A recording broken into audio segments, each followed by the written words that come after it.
Hallelujah. एक बार फिर से हम आप लोग का स्वागत करते हैं विक्टर के टेल्स ऑनलाइन संडे स्कूल में। और हम परमेश्वर का धन्यवाद देना चाहते हैं कि उसने हमें सलामत रखा, हमें सुरक्षित रखा। तो क्यों ना आइए हम परमेश्वर को धन्यवाद दें। आइए हम प्रार्थना करेंगे और आज के समय को जो कुछ आज परमेश्वर ने हमारे लिए रखा है उसके लिए हम परमेश्वर का धन्यवाद देने वाले हो सके।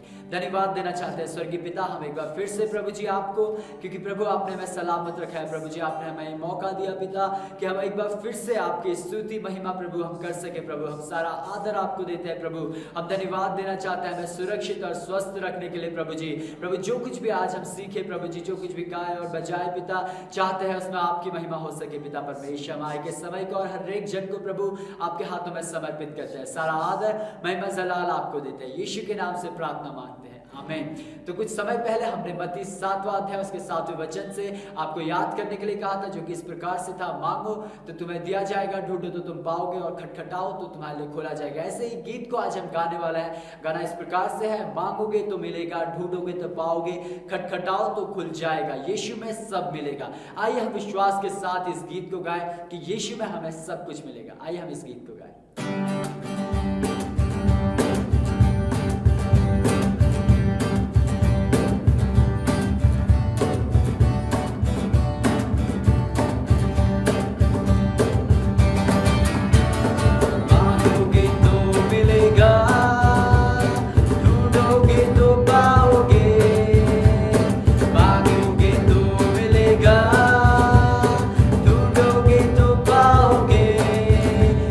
Down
praise the Lord everyone, आप सभी का स्वागत करते हैं और पिता परमेश्वर का हम धन्यवाद करते हैं क्योंकि परमेश्वर पिता ने एक बार फिर से हमारे जीवन में इस समय को दिया है कि ताकि हम परमेश्वर के वचन से हम सीख सकें। और जिस तरह से हमने अभी गाया, हम जो कुछ हम परमेश्वर से मांगते हैं सच्चे दिल से विश्वास के साथ हम परमेश्वर से मांगते हैं तो परमेश्वर उस बात को सुनकर हमारी हर एक प्रार्थना को उत्तर देता है और हम जो कुछ हम परमेश्वर से मांगते हैं उस बात को परमेश्वर हमारे जीवन में पूरा करता है। तो आइए हम आज बाइबल से हम एक कहानी को हम देखेंगे, एक दृष्टांत को हम देखेंगे। यहाँ पर अंधे बर्तिमाई को दृष्टिदान प्रभु यीशु मसीह देते हैं, उसके बारे में हम आज सीखेंगे।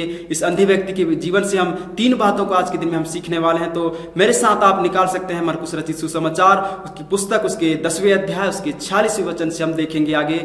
और यहाँ पर मार्क चैप्टर 10 वर्स 46 से हम आगे देखेंगे प्रभु यीशु मसीह किस तरह से इस दुनिया में रहे और किस तरह से उन्होंने अद्भुत काम किए, अद्भुत चमत्कारों को प्रभु यीशु मसीह ने किया। तो उसी के बारे में हम आज देखेंगे। जब वो इस संसार में रहते थे तो अद्भुत कार्यों को करते थे, बड़े बड़ी चंगाई करते थे, बड़े बड़े छुटकारा करते थे और बहुत सारे असहाय और गरीब लोगों की मदद करते थे, भलाई करते थे। और उसके अलग ही प्रकार की शिक्षाएं थी जो लोग सुनकर उत्साहित होते थे। उसी के बारे में हम आज देखेंगे। और यहाँ पर हम 46 से हम आगे बढ़कर हम देखेंगे, वे यरीहो में आए और जब वह और उसके चेले और एक बड़ी भीड़ यरीहो से निकलती थी, तब तिमाई का पुत्र बर्तिमाई एक अंधा भिखारी सड़क के किनारे बैठा था। यहाँ पर हम देख सकते हैं कि जब प्रभु यीशु मसीह इस संसार में रहते थे तो बहुत सारी भीड़ उसके पीछे पीछे, जिस तरह से अभी मैंने कहा कि उसके अद्भुत कामों को, उसकी शिक्षाओं को देखकर लोग आश्चर्यचकित होते थे और उसके कामों में वो गौर करते थे। उसकी शिक्षाओं को सुनने के लिए वो उनके मन उत्सुक होता था, इसलिए उसके पीछे पीछे चलते थे। और यहाँ पर हम आगे और देखेंगे, वह यह सुनकर कि यीशु नासरी है पुकार कर कहने लगा, हे दाऊद की संतान मुझ पर दया कर। ये जो अंधा भिखारी वहां पर सड़क के किनारे बैठा था, वो बड़ी भीड़ को जाते हुए देखा, प्रभु यीशु मसीह को जाते हुए देखा और यह पुकार कर कहने लगा, हे दाऊद की संतान, हे दाऊद की संतान मुझ पर दया कर। और हम आगे देखते हैं, बहुतों ने उसे डांटा कि चुप रहे, पर वह और भी पुकारने लगा और हे दाऊद की संतान, हे दाऊद की संतान मुझ पर दया कर। यहाँ पर जब लोगों ने उसे डांटा, उसे चुप कराने के लिए कहा, लेकिन वो अंधा व्यक्ति ने नहीं माना और भी वो जोर जोर से ऊंची आवाज से चिल्ला कर कहने लगा, हे दाऊद की संतान मुझ पर दया कर। हम यहाँ पर देख सकते हैं कि इस अंधे व्यक्ति ने किस तरह से प्रभु यीशु मसीह को पुकारा। पहली बात हम इस कहानी से हम सीखते हैं कि उसने प्रभु यीशु मसीह को पुकारा, उस भीड़ ने उसे डांटा, तब भी उसने उसे पुकारना नहीं छोड़ा, उसे आवाज लगाना नहीं छोड़ा, हे दाऊद की संतान, हे दाऊद की संतान मुझ पर दया कर। और हम आगे यहाँ पर देखते हैं, तब यीशु ने ठहर कर कहा, उसे बुलाओ। और लोगों ने उस अंधे को बुलाकर उससे कहा, ढाढ़स बांध, उठ, वह तुझे बुलाता है। यहाँ पर प्रभु यीशु मसीह तुरंत उस व्यक्ति की, उस अंधे व्यक्ति की आवाज़ को सुनता है और वहीं पर वो ठहर जाते हैं और रुक कर कहते हैं कि उस अंधे व्यक्ति को यहाँ मेरे पास बुलाओ। उसे वो पुकार रहा है, उसकी आवाज़ को सुना और उसने उस अंधे व्यक्ति को उस बीच में उसने बुलाया। और यहाँ पर हम आगे और देखते हैं, वह अपना कपड़ा फेंक कर शीघ्र उठा और यीशु के पास आया। यहाँ पर हम देख सकते हैं उस अंधा व्यक्ति ने किस तरह से प्रभु की आवाज को सुना, उन लोगों की बात को माना और सब कुछ उसने, उसके पास जो कुछ भी था उसे फेंक कर उसने प्रभु यीशु मसीह के पास आया। यहाँ पर हम दूसरी बात देख सकते हैं कि वो प्रभु यीशु मसीह के पास आया। पहली बात हम देखते हैं कि उसने प्रभु यीशु मसीह को उसने पुकारा। इसके बाद हम दूसरी बात हम देखते हैं कि उसने प्रभु यीशु मसीह के पास आया, सब कुछ को छोड़कर उसके पास जो कुछ भी था उसे सब कुछ को फेंक फाक कर और प्रभु यीशु मसीह के पास अति शीघ्र वो दौड़ कर आते हैं। यहाँ पर आगे और हम देखते हैं, वह अपना कपड़ा फेंककर शीघ्र उठा और यीशु के पास आया। इस पर यीशु ने उससे कहा, तू क्या चाहता है कि मैं तेरे लिए करूं। यहाँ पर वो सब कुछ को छोड़ छाड़ के फेंक फाक कर और प्रभु यीशु मसीह के पास आ जाते हैं। और यहाँ पर प्रभु यीशु मसीह से पूछते हैं कि तू क्या चाहता है कि मैं तेरे लिए करूं। यहाँ फिर अंधा व्यक्ति क्या उत्तर देते हैं, हे रब्बी, यह कि मैं देखने लगूं। यहाँ पर प्रभु यीशु मसीह से वो मांगते हैं कि मैं देखने लगूं, क्योंकि वो अंधा था, इसलिए वो प्रभु यीशु से कहते हैं कि मुझ पर दया कर और मेरे ऊपर अनुग्रह कर ताकि मैं देख सकूं करके वो प्रभु यीशु मसीह से वो विनती करते हैं। यहाँ पर फिर आगे हम देखते हैं, यीशु ने उससे कहा, चला जा, तेरे विश्वास ने तुझे चंगा कर दिया। यहाँ पर हम तीसरी बात हम देखते हैं कि उसने विश्वास किया, क्योंकि यहाँ पर प्रभु यीशु मसीह कहते हैं कि तेरे विश्वास ने तुझे चंगा किया है। तो हम यहाँ पर हम देख सकते हैं कि किस तरह से वो व्यक्ति प्रभु यीशु मसीह को पुकारा और उसके पास आया और उसने विश्वास किया, विश्वास के साथ प्रभु यीशु से मांगा। तो आज हो सकता है हमारे जीवन में इस प्रकार से कई प्रकार की परिस्थितियां हैं, कई प्रकार की समस्याएं हैं। उन समस्याओं में होकर हमें नहीं रहना है, हमें प्रभु यीशु मसीह से पुकारना है, क्योंकि प्रभु यीशु मसीह दयालु है, वो अनुग्रहकारी है और हम पर वो दया करता है। जो कुछ अगर हम प्रभु यीशु मसीह से विश्वास से अगर हम मांगते हैं तो प्रभु यीशु मसीह हमारे जीवन में वो पूर्ति करता है। अगर हम सच्चे दिल से, सच्चे हृदय से प्रभु यीशु से मांगते हैं तो हमारे जीवन में वो सब कुछ हमारे जीवन में पूर्ति करता है। हमें भी इस अंधे व्यक्ति के समान हमें भी होना है। वो प्रभु यीशु मसीह को पहले उसने पुकारा, इसके बाद उसके पास उसने आया और उसके बाद हम देख सकते हैं कि उसने विश्वास के साथ प्रभु यीशु से मांगा। तो हमें प्रभु यीशु को हमें हर दिन पुकारना है और जो कुछ भी हमारी जरूरतें हैं, जो कुछ भी हमारी मन्नतें हैं, प्रभु यीशु मसीह के सामने हमें रखना है। प्रभु यीशु मसीह हमारे जीवन में उन हर एक बातों को पूर्ति करेगा। तो इस कहानी से हम इन 3 बातों को हम सीखते हैं कि हम पहले प्रभु की यीशु के पास आए, उसको हम पुकारें और उसके ऊपर हम विश्वास करें। प्रभु हमारे जीवन को आशीष करेगा और हमारे जीवन में जो कुछ हमें चाहिए प्रभु सब कुछ हमें देगा। तो यहीं पर हम इस कहानी को हम समाप्त करेंगे। आइए हम अपने आंखों को बंद करेंगे और प्रभु यीशु से हम प्रार्थना करेंगे कि प्रभु हमें भी ऐसा बनाइए ताकि हम इस व्यक्ति के समान हम विश्वास कर सकें और हम आपकी उपस्थिति में निरंतर हम बने रह सके करके हम प्रार्थना करेंगे। आइए हम अपने आंखों को बंद करेंगे।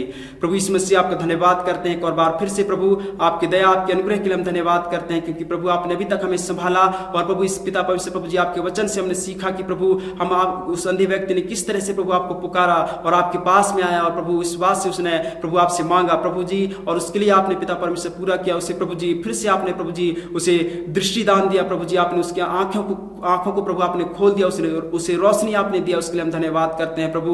हम पिता परमेश्वर को और बार पिता परमेश्वर हम धन्यवाद करते हैं जितने भी जन प्रभु देख रहे हैं सुन रहे हैं पिता परमेश्वर उनके जीवन में प्रभु उसी व्यक्ति के समान प्रभु इस विश्वास प्रभु जी उत्पन्न होने पाए और पिता परमेश्वर के विश्वास के साथ प्रभु आपसे मांगने वाले बन जाए। पिता परमेश्वर तुम्हारी सहायता कर प्रभु, हर मुश्किल परिस्थिति में प्रभु, हर प्रकार की संकट की स्थिति में प्रभु हम आपकी ओर देखने पाए प्रभु, आपके पास आ सके प्रभु और आपसे हम प्रभु जी मांग सके। पिता परमेश्वर तुम्हारी सहायता कर प्रभु। एक एक जन के जीवन को प्रभु आपके हाथ में रखते हैं प्रभु, हर एक देखने वाले जीवन प्रभु आप में पिता परमेश्वर आशीष पाने पाए। पिता परमेश्वर आपका धन्यवाद करते हैं प्रभु इस सुंदर समय के लिए प्रभु जी, और जो कुछ परमेश्वर हमारे जीवन में प्रभु आपने सिखाया उन हर एक बातों के लिए हम धन्यवाद करते हैं। आपके वचन के लिए हम धन्यवाद करते हैं पिता परमेश्वर। निरंतर पिता परमेश्वर आपके अनुग्रह आपकी दया को हमारे जीवन में मांगते हैं प्रभु, और जितने भी जन जुड़े हैं प्रभु और जितने भी पिता परमेश्वर हमारे बच्चे हैं प्रभु उन सबको पिता परमेश्वर आप प्रभु आशीष कर प्रभु, और लगातार प्रभु आपके अनुग्रह आपकी दया में प्रभु आप बढ़ाइए। पिता परमेश्वर आपका धन्यवाद करते हैं प्रभु इस समय के लिए प्रभु, सारा महिमा आदर आपको देते हैं प्रभु, यीशु के नाम से इस प्रार्थना को मांगते हैं, आमीन। तो बच्चों आपके लिए एक मेमोरी वर्स है, जिस तरह से हम देते हैं उसी तरह से पहले जो 12 वर्ष से छोटे हैं उनके लिए एक वचन है और जो 12 वर्ष से बड़े हैं उनके लिए 2 वचन हैं। तो आप हमें व्हाट्सएप के द्वारा आप अच्छे से याद कर उन वचनों को आप भेज सकते हैं। मत्ती की अध्याय उसके 7वें अध्याय और उसके 7वें और 8वें वचन, जो 12 साल से बड़े हैं उनके लिए 7वें और 8वें वचन है, और जो 12 साल से छोटे हैं उनके लिए 7वें वचन है। एक ही वचन को वो याद कर हमें व्हाट्सएप के द्वारा हमें भेज सकते हैं। प्रभु आप सबको आशीष करें।